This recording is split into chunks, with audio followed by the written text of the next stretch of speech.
Qu'est-ce qui lui arrive à la 2? Il faut faire chauffer l'appareil ou...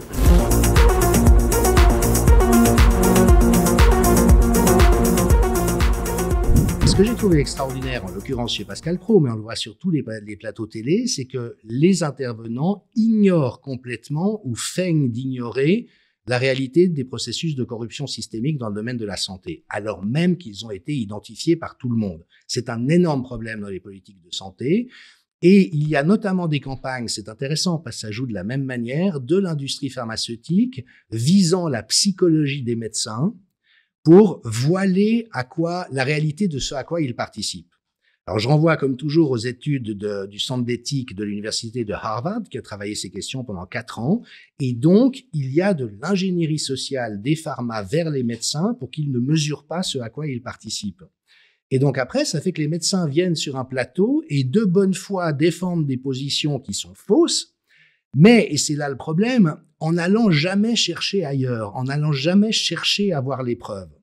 Et sur toutes les questions, l'efficacité des traitements précoces, les limites et les risques de la vaccination, les mauvaises réponses en santé publique, on a une somme de connaissances scientifiques avérées qui ont été publiées dans la littérature, mais avec cette difficulté que vous connaissez, c'est qu'aujourd'hui, il y a plus de choses falsifiées et frauduleuses qui sortent dans la littérature que de choses honnêtes, et même des grands journaux comme le Lancet, le New England Journal of Medicine ne font que publier des articles qui ne devraient jamais être publiés tellement ils sont mauvais et frauduleux. Et donc après, c'est clair que ça crée cette confusion où finalement, rares sont les gens à avoir les compétences de s'y retrouver, et donc l'effet de conformité joue à fond, parce que quand vous êtes désemparé face à la diversité de tout ce qui se dit, vous vous raccrochez à ce que disent les autres et l'autorité en particulier. Par contre, et c'est mon point, c'est une faute professionnelle grave de la part d'un scientifique ou d'un journaliste de ne pas chercher à aller voir plus loin. Donc ce monsieur, en l'occurrence l'avocat, niait la réalité de la corruption. Donc quand Perron disait il y a des gens qui sont sous influence des lobbies, ils disaient « vous n'allez pas recommencer avec ça », alors qu'on sait que c'est le problème principal aujourd'hui dans les politiques de santé.